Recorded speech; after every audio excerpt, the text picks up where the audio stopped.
During the pandemic, what I realized is that the world has changed significantly, much like in 2008 when we had the financial crisis. And my focus has been historically in risk management, banking, and I thought very deeply in terms of how artificial intelligence could best be used in terms of identifying all the players in the marketplace that would inform me in terms of price, projects, teams. And so I started this hedge fund, which is X Millen. And obviously, you've done very well during COVID. You've surpassed the bulk of it. What are your key success factors? The key success factors are longevity. In other words, a lot of the reason why I came here was specifically to understand very deeply a family office's mindset.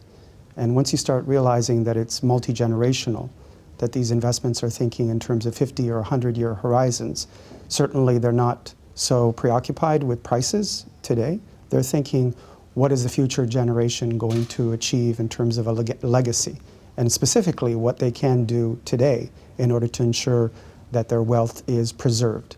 And so my mindset is very much in line with that.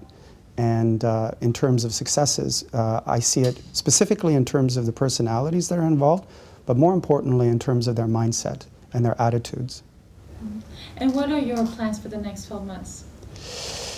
To play a very large role in the crypto space in terms of taking the hedge fund, and we have a very specific philosophy in terms of not just growing the size of the fund itself, but also to specifically look at mental health as an area in order to support. Because one of the things that we've discovered globally during this pandemic is that mental health is actually the first thing that was challenged with everyone, no matter where or who throughout the world. And so it's very critical that we understand that our children, this younger generation, ourselves are in fact set in terms of a mindset to think long term. So 12 months is very short for me.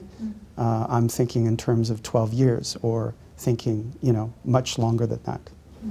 And what brings you to Sir Anthony Ritossa's Monaco conference? A friend of mine told me about this conference, and I was incredibly impressed with the program, the individuals, and how it was all organized. And I thought, there's no question that I should be here, absolutely. So rather than think about it, I just, pulled the trigger and said, let's come.